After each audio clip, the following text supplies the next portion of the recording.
Hey, I'm Eleanor Mitchell. I'm 62 years old, and I'm about to tell you a story that'll make you think twice about family, money, and what it really means to love someone. See, I had a daughter in law stay at my beautiful mountain cabin, which was supposed to be just 3 weeks. But what I discovered, it destroyed everything I thought I knew about my own son. By the time this was over, I had to choose between my love for my family and my love for myself. And I'm not going to sugarcoat it. I chose myself. And that decision, it changed everything. Stick around because this story gets wild. If you're listening from somewhere far away, drop your city in the comments so I can see how far this has traveled. And please, stay with me until the end because the ending, it's not what you think it's going to be. This isn't some heartwarming family reconciliation where everybody cries and hugs it out. This is real life. And real life, it's messy, it's complicated, and sometimes you got to break things to fix them. So let's get into it. My name is Eleanor Mitchell.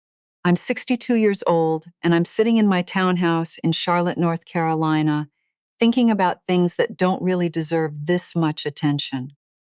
You know what I've learned at 62? Life doesn't wait for you to be ready. It just keeps moving, dragging you along whether you like it or not. I wasn't always this reflective. When I was younger, I was too busy doing to think about much of anything. I spent my 30s, 40s, and 50s trying to keep everyone happy. My husband, my son, my boss, my friends, everybody. And you know what? I'm tired. Not physically tired, though Lord knows I could use a nap. I mean soul tired. The kind of tired where you realize you've spent 40 years being what everyone else needed instead of what you actually wanted to be. My husband, Tim Mitchell, passed away back in 2019. Heart attack. One day he was fine, the next day he was gone. We'd been married for 36 years. He was a financial advisor, super successful, made great money. But you know what I realized after he died? He'd never really known me, not the real Eleanor. He knew Eleanor, the wife, the woman who made dinner, who raised the kid, who smiled at the right times. But the actual Eleanor, the one with her own dreams and fears, she was somewhere buried underneath all that. After Tim died, I got serious about my life for the first time in decades. I'd been working as an HR manager at a Fortune 500 company since I was in my 30s, and I was damn good at it. I got promoted, made my own money, good money, and I bought myself something beautiful. A cabin up in Asheville, North Carolina, in the Blue Ridge Mountains. It's worth about $850,000 now, though I still got about $200,000 on the mortgage. But it's mine, no compromise. So to me, just me and my own four walls. I had one child, Michael Harrison. He's 38 now. Good kid, good job, became a software engineer, makes solid money, probably around $180,000 a year. That's respectable. For a while, I thought he was doing great. Then Linda happened. Linda was his first wife. They were together 8 years. Then she left him. Why? According to Michael, it was because he was too focused on work and not emotionally available. I mean, I didn't say anything, but I thought it was kind of ironic. The apple doesn't fall far from the tree, does it? After Linda left, Michael went through this phase where he was just lost, not going out, not dating, just working and going home and not really living. And it broke my heart, honestly. My son was suffering and I couldn't fix it. And let me tell you, that's a hard pill for a woman like me to swallow. Then, about 6 months ago, November 2025, I think it was, Michael goes to this charity event in Charlotte and he meets Chloe Hartman. Now, I knew who the Hartman family was. We moved in the same social circles for a while. Robert Hartman was a CEO of some mid-level company. Patricia was doing real estate. They seemed fine, successful. They had a daughter, Chloe, who was a few years younger than Michael. She was doing interior design work, freelancing. You know, one of those be your own boss types. I didn't know much about her personally. She just seemed like a nice girl, talented, independent, maybe a little bit too interested in my furniture when Michael brought her over for dinner, but I tried not to read too much into it. So Michael comes home from this charity event and he's like, "Mom, I met someone." And I'm thinking, okay, this is good. My son's finally getting back out there. And for a few months, it seemed like things were going well. Michael was happier. He had that light back in his eyes that disappeared when Linda left. Then, in April 2026, literally just a few months ago, Michael calls me, and his voice sounds different, stressed. He says, Mom, I need to talk to you about something. Chloe's family is going through some stuff right now. And, well, they kind of need a place to stay for a little bit. I'm like, okay, what happened? And Michael tells me that Robert, Chloe's dad, he got caught doing something unethical at his company. Not technically illegal, but unethical enough that he was forced out. And supposedly Patricia lost her job too, or at least her business dried up. They don't have anywhere to stay. They don't have money for a hotel. They're just stuck. Now, I'm not a heartless person, but my immediate reaction is, Michael, honey, that sucks, but they're adults. They'll figure it out. But then Michael says something that catches me off guard. He goes, Mom, I know Chloe's important to me. And if I'm going to have a future with her, I got to show her that I'm someone she can count on, that I'm someone who takes care of people. He says, could they maybe stay at your cabin in Asheville just for like 3 weeks? Just until Robert can figure out a new job situation? Honestly, in that moment, I should have said no. Every instinct in my body was screaming no. But you know what happened instead? I felt this weird sense of responsibility. Like if I said no, I was somehow abandoning my son when he needed me. If I said no, I wasn't being the kind of mother he deserved. So I said yes. But I was very clear. Michael, 3 weeks. That's it. After 3 weeks, they gotta go. I'm planning to either rent that cabin out long term or sell it, and I need it prepared. Michael was so grateful. He was like, Mom, thank you so much. This is going to mean everything to her. Her family needs this. This is so kind of you. And you know what? I believed him. I actually thought I was doing a good thing. I had literally no idea what was about to happen. So the Hartmans move into my cabin around May 3rd, 2026. I didn't go see them move in. I figured, let them have their space, let them adjust. Michael said everything was fine. They were settling in okay, and all I had to do was wait 3 weeks. Except 3 weeks came and went, and nobody mentioned anything about leaving. Then I got my first clue that something was off. For the next few days, I couldn't stop thinking about those utilities. The electric bill for May came in. Now, normally my cabin costs about $600 a month in electricity. It's a nice sized place, but nothing crazy. The bill, $1,100. I was like, what the hell? I called Michael immediately. I was trying not to sound upset, but honestly, I was confused. I asked him point blank, Michael, why is the electric bill $2,100? And he tells me, oh, Mom, Chloe's mom has been taking long baths because she's stressed, and the AC has been running a lot. I'm like, okay, I guess that makes sense. I mean, it doesn't really make sense, but I'm trying to be understanding here. I'm trying to give them the benefit of the doubt. Then the water bill comes. Usually that's like $120. This month, $850, guys. Now I'm getting annoyed. I call Chloe directly this time. I'm being nice about it, but I'm like, hey, Chloe, I noticed the water bill is really high this month. Is everything okay? And Chloe tells me, oh, Eleanor, I'm so sorry. My mom loves taking baths, and with my dad also there, we've just been using a lot of water. We'll be more mindful. But here's the thing. She says it in this too casual way, like, oh, don't worry about it. It's fine. These things happen. Not like she feels bad about it. Not like she's genuinely concerned about the fact that she's literally costing me hundreds of dollars a month in utilities. And that's when I started getting this feeling in my stomach. That uncomfortable feeling when you realize something's off, but you can't quite put your finger on it. I'm sitting at my kitchen table one night and I call Susan Walsh. Susan and I went to law school together. We haven't kept super close touch over the years, but we were good friends back in the day. She became a lawyer specializing in family law and property disputes. Basically, she's the kind of person who knows when someone's being shady. I tell her what's going on, and Susan's first response is, Eleanor, how long have they been there? And I'm like, about 2.5 weeks. And Susan's like, and they're supposed to leave when?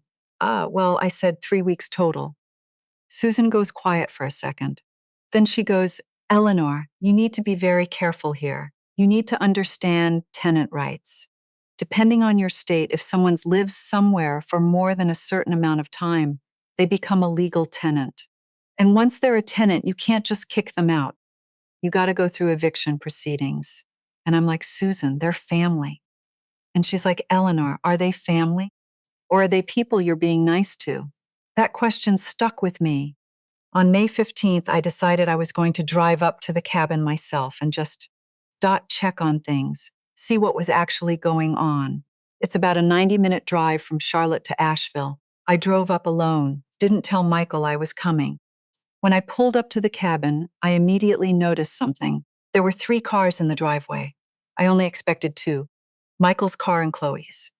Maybe 1 more for Robert and Patricia.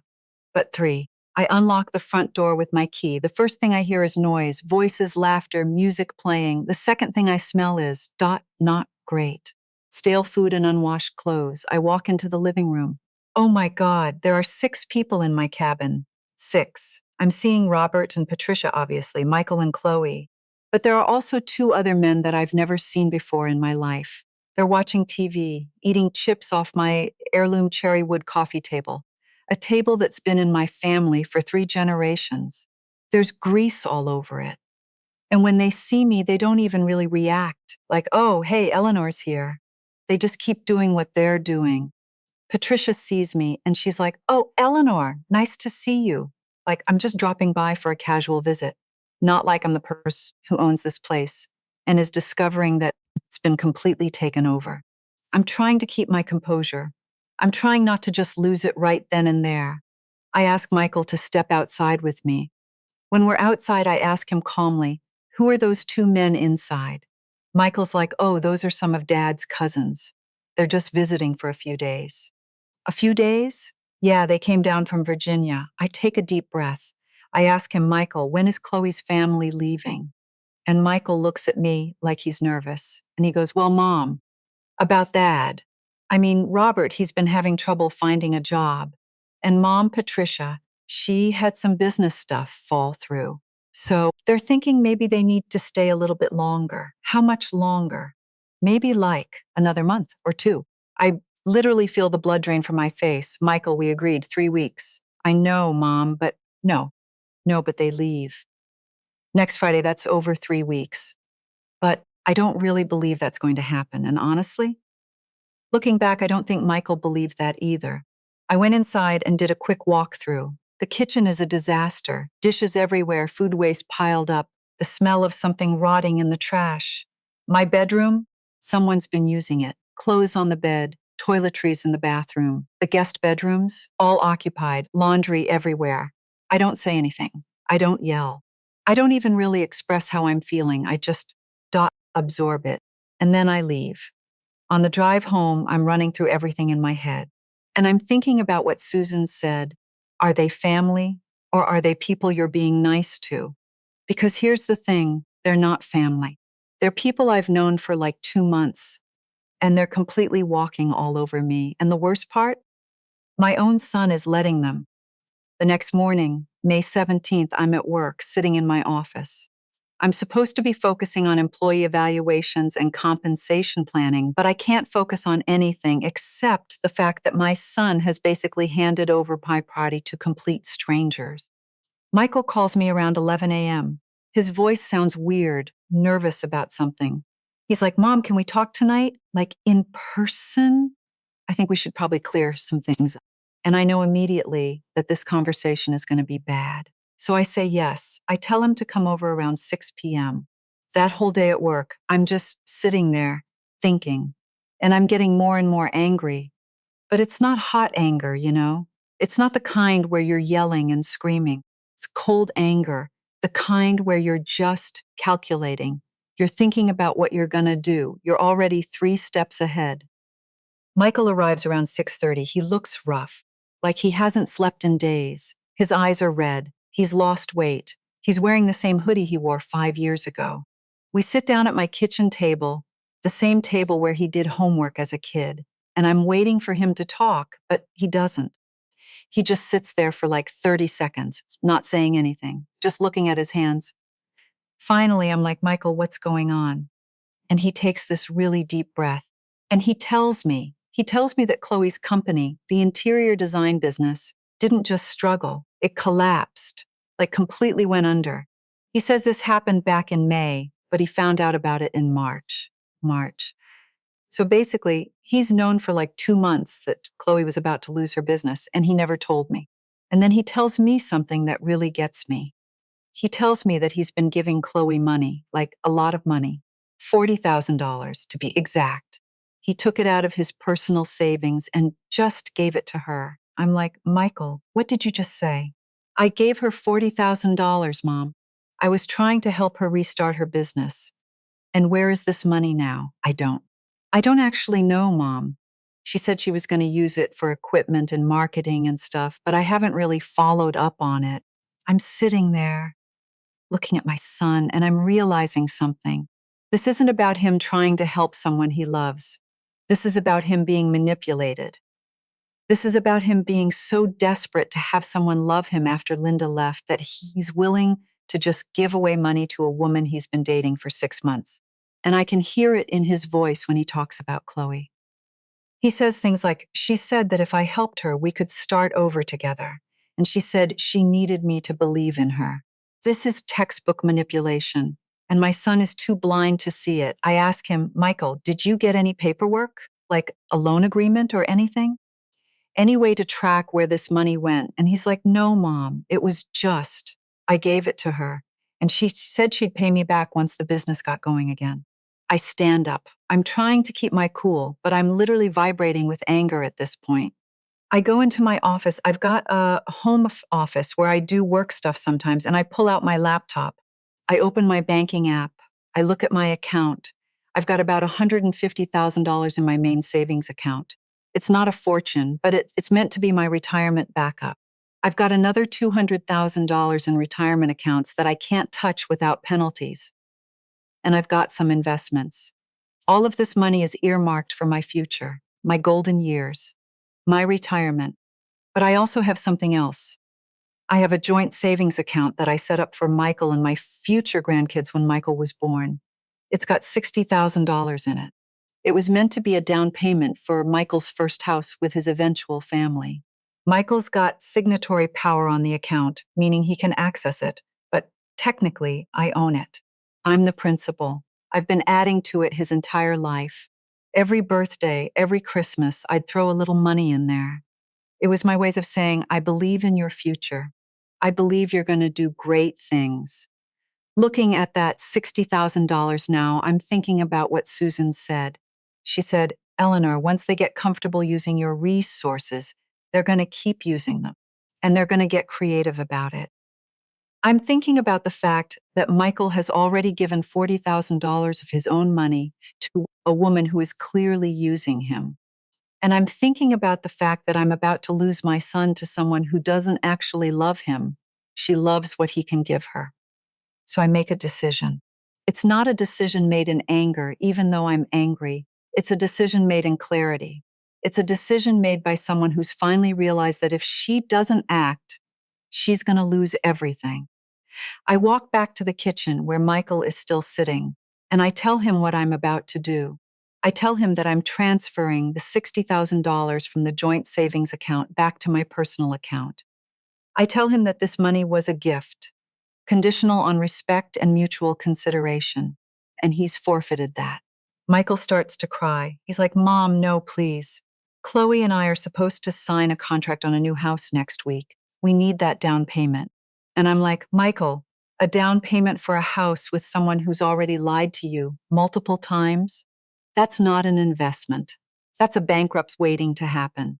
I also tell him that I'm hiring a professional property management company to handle the cabin. From now on, the cabin can't be rented out to paying guests, not family. And nobody, not Michael, not Chloe, not Robert, or Patricia, nobody is going to have a key. Michael's completely devastated. It's like, Mom, you can't do this. You can't just take this away. And I'm like, Michael, I can. And I am, because sometimes love means saying no. I make the transfer that night. $60,000 gone, out of Michael's reach. Then I contact the cleaning service that usually maintains the cabin. I tell them I'm canceling their services for the next month. Then I go into the utilities portal for the cabin and I cancel the auto pay on the electricity, water, and gas. I'm not shutting it off immediately. But starting June 1st, if nobody pays the bill manually, the utilities are going to stop. By the time I'm done with all this, it's like 11 p.m. And I feel surprisingly calm, like I'm not shaking anymore. I'm not crying. I'm just done. I go to bed early. And for the first time in weeks, I sleep like a baby. The next morning, the Hartmans find out that the savings account is empty. Michael calls me at work around 9 a.m. He's like, Mom, what the hell is this? What did you do? And I'm like, I took back what's mine, Michael. We need to talk about Chloe. He doesn't take that well. He tells me that Chloe is devastated, that she's crying, that her parents are freaking out, that the house sale is falling through. And I'm like, good. Michael's shocked that I said that. He's like, how can you be so cold? And I tell him, because you need someone to be cold right now. You need someone to be clear. Because right now you're being used and you're too much in love to see it. He hangs up on me. That night, I call Susan again. I tell her everything. Susan listens to the whole thing, and then she's like, Eleanor, this is financial exploitation. Chloe has been using your son as an ATM, and she's been using your property as a place to house her family while they regroup their finances. But I have to tell you, if you want to get them out, you need to do it legally. Otherwise, they're going to claim their tenants, and you're going to be stuck with them for months. So I hire Susan. I pay her retainer right then and there. It's like $3,000 for an initial consultation and a cease and desist letter. Susan drafts this very official letter to the Hartmans. It basically says Eleanor Mitchell is the sole owner and proprietor of address. The individuals currently residing at the property, Robert Hartman, Patricia Hartman, and any other occupants, are not authorized tenants. They must vacate the premises within 15 days, on or before June 5, 2026. Failure to comply will result in legal action for trespassing and unlawful occupation. Additionally, all utility costs incurred from May 1 onwards will be billed to the occupants, totaling approximately $4,150. Susan sends this letter via certified mail on May 21st. Michael receives the letter at his office. He calls me immediately. He's like, Mom, you can't. You can't do this. She's going to ruin Chloe's life. And I'm like, Michael, Chloe's doing a pretty good job of ruining her own life. I'm just not participating anymore. But honestly, I'm worried about Michael at this point. He sounds completely unraveled, like his voice is cracking. He's breathing heavy. He sounds like he's about to have a breakdown. I tell him, Michael, I don't want you to talk to Chloe anymore. I want you to come stay with me while we figure this out. He says he can't. He says he's got work. He says he's got responsibilities. And I realize something. Michael doesn't have any friends. Like, he doesn't mention calling anyone else. He doesn't have a support system. His entire social life seems to be built around Chloe and her family. That's when I decide to hire someone else. I call Tom Bradley. Tom's my neighbor. He's 65 years old, retired cop, and he's kind of a friend, though we're not super close. But I know he's good at getting information, and I need information. I call him and I'm like, Tom, I need you to do something for me. I need you to look into the Hartman family. I need to know everything about their finances. Tom's like, Eleanor, what's going on? And I tell him the whole story. Tom takes about 24 hours. And then he calls me back. He tells me to come over to his house. When I get there, he's got this folder full of printouts, and he lays it all out for me. According to his research, and Tom has ways of finding this stuff that I don't ask too many questions about, Robert Hartman is not actually out of work. He's retired. He's been retired since 2015, and he gets a pension from his old company, $12,500 a month.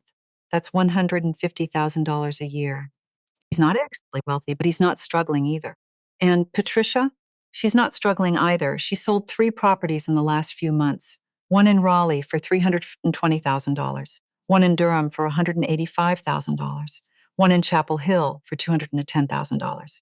After commissions and taxes, she walked away with something like $500,000. So Robert and Patricia Hartman are not poor. They're not struggling. They're not in some desperate situation where they need to stay in my cabin. They're choosing to stay in my cabin. They're choosing to use my utilities. They're choosing to use my property as a temporary base while they figure out their next moves. And the kicker? Chloe's company didn't go under the way Michael said. I mean, it did fail, but it failed because Chloe was making bad business decisions. She was overspending, undercharging, and basically just not managing it properly. Tom tells me, Eleanor, this woman has been working as a freelancer for like 8 months. She's making maybe 2 grand a month, if that. She's not a real business owner. She's just a freelancer who called herself a business owner to sound more impressive. When I hear all this, I don't feel angry anymore. I feel vindicated. I'm not the one who's wrong here. I'm not being unfair or unsupportive. I'm being lied to. And once you know you're being lied to, it becomes a lot easier to act. It's May 22nd. I've sent the legal letter. I've hired Susan. I've investigated the Hartmans. And I'm feeling pretty clear about what I need to do. Then around 11 a.m., I get a notification on my phone. It's a Facebook alert. Chloe has posted something. We have some exciting news. Michael and I just found out that we're going to be parents. I'm 2 months pregnant. We're so excited to start our family together. We're hoping Michael's mom, Eleanor, will be happy to have a grandchild on the way. We know she's been a little unsupportive lately, but we're hoping this brings us all closer together.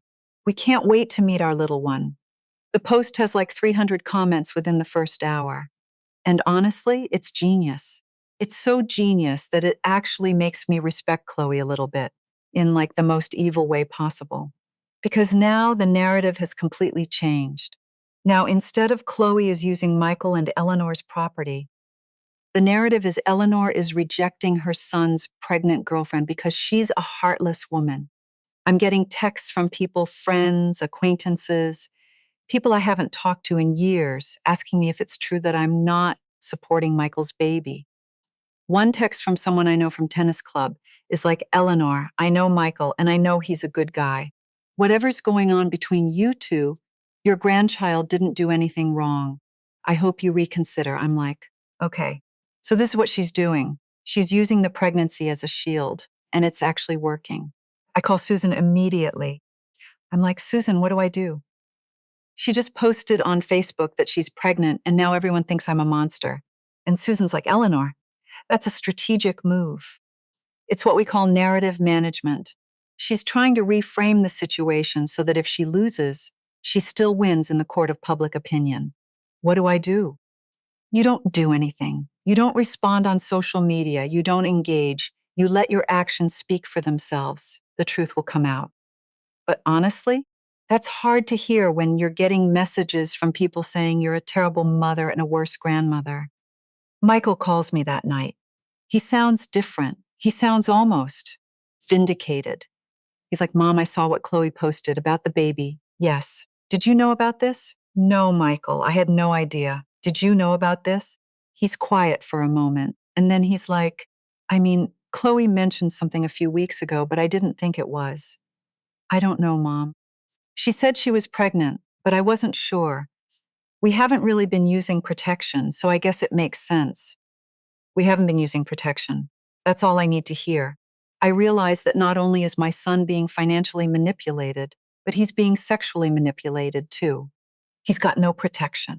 He's got no way to ensure that what he's doing isn't going to have major consequences. I tell him, Michael, we need to talk about paternity testing. And he's like, Mom, you can't just assume the baby isn't mine. Michael, I'm not assuming anything. I'm saying that you need to confirm it's yours. Because if it's not, you're still going to be legally responsible for child support in this state. And Chloe knows that. He gets defensive. He's like, that's not fair. That's not fair to Chloe. And I'm like, Michael, what's not fair is someone using your body and your money to achieve their own goals. That's what's not fair. He hangs up on me again. 2 days later, May 24th, I get a notification from my bank that makes me literally gasp. I'm checking my online banking app, just doing my normal routine, checking my accounts. And I see something that doesn't make sense. There's a new loan on my account. I didn't apply for any loan. I didn't authorize any loan. But there it is. Loan amount, $85,000 loan date, May 21, 2026 borrower, Michael Harrison cosigner, Eleanor Mitchell interest rate, 8. 5% per annum term, 60 months monthly payment, $1,715. What the actual hell? I immediately call my bank. I'm speaking to a customer service representative, and I'm trying to stay calm, but I'm literally shaking with rage. I'm like, I need to know how this loan was approved. I did not authorize this loan. I did not sign anything.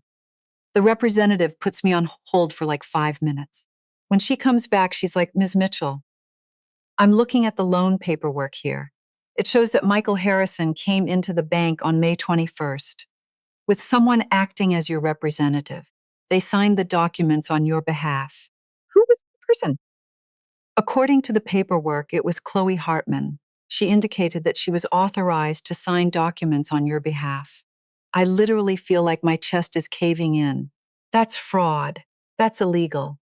Miss Mitchell, I understand your concern. However, the funds have already been dispersed into Michael Harrison's account. If you believe this was fraud, you'll need to file a police report. I hang up. I call Michael immediately. Michael, did you just take out an $85,000 loan with my name as a cosigner? He's quiet for a really long time. Michael, Mom, I. Yes. But before you freak out, let me explain. Explain what, Michael? How do you explain fraud? It's not fraud, I mean. Chloe told me that you would want to help us get a house. She said the best way to do it would be through a loan. And she said she could handle the paperwork. Michael, did you go to the bank with her? Yes, but so you know that she's not me. You know that she can't just sign my name on documents. Mom, I thought. I thought maybe you had given her power of attorney or something. Michael, I would never. I stop. I take a breath. Michael, this is fraud. This is a felony. Chloe forged my signatures on a legal document. You're both potentially going to prison. And his voice gets really small and he's like, What do I do, Mom? What do I do? You come to my house right now. And we call Susan. Michael doesn't argue this time. He gets in his car and he drives to my house. When he arrives, he looks destroyed. He looks like someone who just realized that the woman he loves has completely and totally betrayed him. I call Susan. I explain what happened. Susan's like, okay, this is serious. This is identity theft and forgery. Eleanor, you have options here. You can file a police report. You can press charges against both of them. Or, or what? Or you can leverage this. You can tell them that you're willing to drop charges if they agree to your terms. So that's what we do. I draft a message to Chloe via Susan's law firm. The message basically says Eleanor Mitchell is willing to not pursue criminal charges related to the unauthorized loan on the condition that 1. Robert and Patricia Hartman vacate the property by June 5, 2026. 2. Chloe Hartman begins repayment of the $85,000 loan immediately at a rate of $2,000 per month, with Michael Harrison removed as a cosigner. 3. Chloe Hartman provides Eleanor Mitchell with a written statement acknowledging the forgery and expressing willingness to make amends. Chloe doesn't respond well to this. Instead, she calls Michael and she tells him that Eleanor is trying to control them through fear and legal threats. She tells him that Eleanor is a toxic person who doesn't actually love him.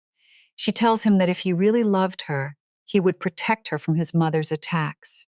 Michael tells me this, and honestly, I'm not even surprised anymore because I've realized something. Chloe isn't just using my son. She's poisoning him against me. She's isolating him. She's making him feel like his mother, who's trying to save him, is actually his enemy.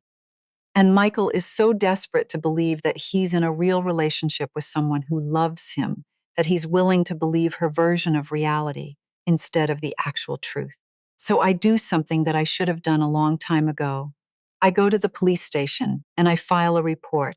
I file a report for identity theft, fraud, forgery, and unlawful financial transaction. I provide them with the loan documents.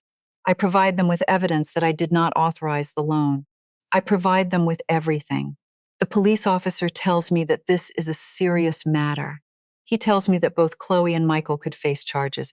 And I'm like, I know.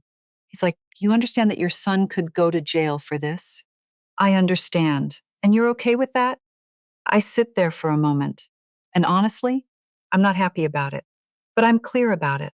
I tell the officer, my son is being financially and emotionally manipulated by a woman who is systematically destroying his life. If the only way to make him see that is through legal consequences, then yes, I'm okay with it. Because sometimes love means letting people face the consequences of their own choices. The officer nods. He files the report. A few days later, May 28th, Chloe gets a visit from the police. She's called in for questioning at the Charlotte police station. Michael freaks out when he finds out. He calls me and he's like, Mom, how could you do this? How could you involve the police? And I'm like, Michael, she committed fraud. I'm just reporting it. But now she's going to just have a criminal record. Now our baby's going to grow up with a mom who has a criminal record. Michael, our baby? Michael, you don't even know if that's your baby. And secondly, Chloe's making her own choices. The consequences are hers to bear. He doesn't take that well. He yells at me. He tells me that I'm a terrible mother. He tells me that I've never actually loved him. He tells me that I'm just a cold, heartless woman who cares more about money than she cares about her own son. And you know what? In that moment, I don't defend myself. I don't cry. I don't try to convince him otherwise. I just listen. And when he's done, I tell him, Michael, I love you, but I love you enough to let you hate me right now. Because the alternative is watching you destroy your life for someone who doesn't actually love you. And I can't do that. I won't do that. He hangs up. At the police station, Chloe's being questioned about the loan, and the truth starts to come out. She admits that she signed Eleanor's name on the documents, but she claims that Michael told her Eleanor would want to do it. She claims that Michael said Eleanor had agreed to co-sign. Michael, when he's questioned, initially agrees with her story. But then the police show him text messages between Chloe and Michael from May 19th, where Chloe is explicitly saying, Your mom is never going to give us money for a house, so we need to do this ourselves. I can sign her name and make it look official. Michael literally breaks down in the interrogation room. He admits that he knew what Chloe was doing. He admits that he was part of it. So now, both of them are potentially facing charges. But here's the interesting thing. Once the police start looking into this, they find out that this isn't the first time Chloe's done something like this. Turns out, Chloe's got a history of financial problems. She's got unpaid debts to various contractors and suppliers related to her failed business. She's got some questionable transactions on her personal bank account, money coming in from older men, money she can't explain. The police suspect that she's not just a woman with bad business sense. They suspect she's someone with a pattern of exploitation. And Michael finally starts to see the truth. The police ask Michael if he wants to press charges separately from Eleanor. Michael's quiet for a moment, and then he says yes. Michael presses charges against Chloe for fraud and forgery.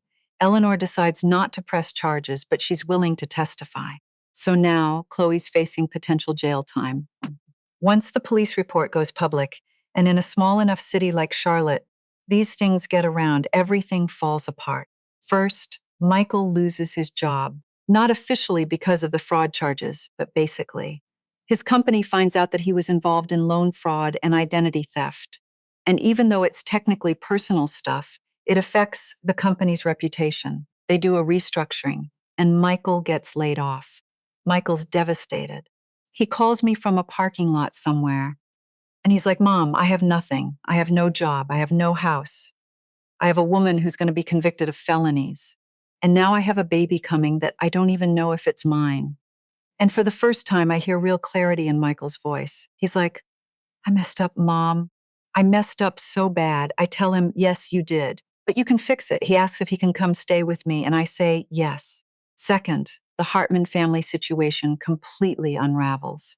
Robert and Patricia are now dealing with the fact that their daughter is facing criminal charges. Patricia's real estate business implodes because clients don't want to work with someone connected to fraud. Robert's pension is still safe, but he's got legal bills now. Chloe's parents basically have to hire lawyers, which costs money. And the house deal they were supposed to make falls through because Chloe's facing charges. So Robert and Patricia's whole plan to quietly rebuild their finances in Eleanor's cabin while their daughter figured out her life goes up in smoke. On June 5th, exactly as ordered, Robert and Patricia move out of the cabin. They don't leave a note. They don't call. They just pack their stuff and they leave. Eleanor has a contractor come in and change all the locks. Third, Chloe's facing some serious consequences. She gets charged with forgery and identity theft. Her lawyer tells her that she could face up to 5 years in prison. But then something interesting happens.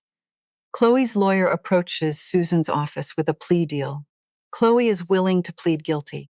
Chloe is willing to pay restitution. In exchange, she wants a lighter sentence. Susan brings this to Eleanor. Eleanor thinks about it, and she decides something that shocks everyone. Eleanor tells Chloe's lawyer that she's willing to speak to the DA on Chloe's behalf, not because Eleanor forgives her, but because Eleanor recognizes that Chloe is also a victim of her own circumstances. She's someone who grew up with wealthy parents, never had to work for anything, and then suddenly found herself completely unprepared for the real world. Eleanor tells the DA that while she wants restitution, she doesn't want Chloe to go to prison. She thinks Chloe should do community service, pay restitution, and get counseling. The DA takes this into consideration. And ultimately, Chloe gets a sentence of 2 years of probation, 500 hours of community service, and she has to repay Eleanor $85,000 over 3 years. Michael's okay with this outcome. He's like, at least she's not going to be in prison. Eleanor's okay with it too. She's like, at least she's going to have to work to fix what she broke. So now we're in mid-June 2026. Michael's living with me. Michael doesn't have a job, but he's got time to figure things out.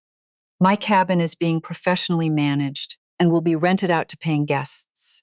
The legal situation is settled, and I sit down with Michael to have a real conversation. We're sitting in my kitchen. It's early morning. I've made coffee. Michael looks better than he has in weeks. He's showering regularly. He's eating. He's sleeping. I ask him, Michael, what do you want to do? Michael's like, I don't know, Mom. I feel like I don't know anything anymore. That's okay. We'll figure it out together. We spend the next few weeks in a kind of limbo. Michael doesn't know if the baby is his.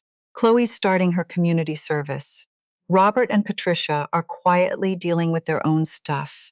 But I use this time to really talk to Michael. Real, honest conversations about Linda, about why he was so desperate to make Chloe work, about his fears of being alone. And Michael, for the first time in his life, is completely honest with his mother. He tells me that when Linda left, he felt like a failure. He felt like he'd done something wrong. He felt like no one would ever love him again. And when Chloe came along and seemed interested in him, he just, grabbed on. He didn't question it. He didn't think critically about what she was doing. He just wanted so badly to believe that someone loved him. I cry when I hear this, but not sad tears, relief tears.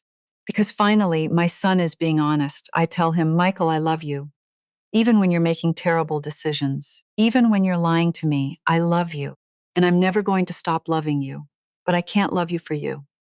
You have to love yourself. Michael takes a paternity test in late June. A week later, the results come back. It turns out he's not the father. The baby is the biological child of someone named Derek, a director that Chloe was dating when she hooked up with Michael. Michael's actually relieved. He's like, I'm not a father. I'm not going to be tied to this forever. But I warn him, Michael, legally, you might still be responsible for child support. You need to talk to Susan about that. Susan tells Michael that there's a good chance he can get out of it, especially since the paternity test proves he's not the biological father. But it's going to take some legal maneuvering. I help him hire a lawyer. In early July 2026, the case is closed. Michael is not responsible for child support. Michael is not responsible for Chloe's baby. Michael's free. Around this time, Michael decides he's ready to get a new job. His old company is out. He's burned bridges there. But he reaches out to some former colleagues and he finds a position at a different tech company. It pays less than his old job, about $130,000 instead of $180,000, but it's a fresh start. I tell Michael, that's a good choice, son. Taking a step back to move forward, Michael moves into his own apartment in Charlotte in late July. I give him a loan, $20,000 at 3% interest, 60 months, $368 per month. We sign a formal agreement. Michael's like, Mom, you're making me take out a loan, even after everything? I'm like, especially after everything, Michael, because you need to learn that there's no such thing as a free ride. If you want help from someone who loves you, you have to be willing to work for it. You have to show that you respect it. Michael starts repaying the loan immediately. It's now June 17th, 2026. I'm sitting on my back patio looking out at my garden. I've got a glass of white wine. I've got my phone next to me. Michael calls. He's at his new job. He's had the job for about 2 weeks now, and it's going well. He's got colleagues who don't know about the whole fraud situation. He's got a chance to start over. He tells me that he's met someone new. Her name is Jessica. She's a paralegal. They met at the coffee shop near his office. They've gone on one date. I'm immediately protective. I'm like, Michael, take it slow. Don't invest anything until you know who this person is. Michael laughs. He's like, Mom, I got it. I promise. We hang up. I sit there for a while, thinking about everything that's happened in the last 2 months. I think about the fact that I was willing to risk my relationship with my son to protect myself. And I think about the fact that it actually worked. Not in the way I expected, but it worked. Michael respects me now. Michael sees me now because I refuse to be a doormat. My phone buzzes. It's a message from Susan. Susan writes, just wanted to check in. How are you holding up? I know the last couple months have been intense. I'm proud of you for standing firm. Not a lot of mothers have the courage to do what you did. I write back, thank you, Susan. I'm doing well. Better than I have in years, actually. I'm finally living my life on my terms. Susan writes, good, you deserve it. And hey, Michael's going to be okay. He's learned his lesson. And Chloe. Well, Chloe's going to have to figure things out on her own now. That's not your responsibility anymore. I sit with that for a moment. And I realize something. For so long, my identity was wrapped up in being the person who fixes things, the person who helps, the person who sacrifices. But that's not who I am. I'm a woman. Strong woman. A woman who knows what I want. A woman who's willing to say no. A woman who's willing to lose a relationship to maintain my self-respect. That's the real Eleanor. And the real Eleanor is happy. Sometimes I drive up to the mountains when the tenants are away on vacation. I sit on the porch with a glass of wine and just soak in the quiet. The old cherry table is exactly where it belongs. It smells like pine and fresh air, not stale pizza. I've learned something that took me 6 decades to figure out. You have to be willing to risk everything, even the relationship with your only child, to save the truth. Jason respects me more now than he ever did because I showed him what a person with a backbone looks like. I'm Eleanor. I'm 62 years old, and I'm never giving away my keys again. I'm free, and that freedom is the best inheritance I could ever leave myself. Okay, so that was Eleanor's story. And I gotta say, when I first read this, I had a lot of feelings about it. Because on the surface, Eleanor looks like a hero, right? She's the mother who stands up to manipulative people. She sets boundaries. She doesn't let herself be a doormat. But here's the thing I want you to really think about, Tam. Eleanor also made some choices that were pretty harsh. She didn't just say no to Chloe and her family. She essentially ensured that a woman would face criminal consequences. Now, I'm not saying that was wrong, but it also wasn't nice. And I think that's the whole point, because Eleanor comes to realize, Tad, and I think this is the most important part of the whole story, that nice doesn't always equal good. And boundaries don't always equal coldness. Sometimes being a good person means you have to be hard. Sometimes love means saying no. Sometimes protecting yourself means disappointing the people you love. Michael didn't want his mother to involve the police. He probably would have preferred Eleanor, but Eleanor did it anyway, because she knew that her son needed to understand that actions have consequences. And you know what? By being hard, Eleanor actually saved her son. He's got a new job now. He's got a new relationship. He's got his self-respect back. So if you're watching this, I want you to know, you're allowed to protect yourself. You're allowed to set boundaries. You're allowed to be hard, because sometimes that's the only way to be truly good. Thanks for watching. And seriously, drop a like, subscribe. Tell me what you think about Eleanor's choices. I'll see you next time.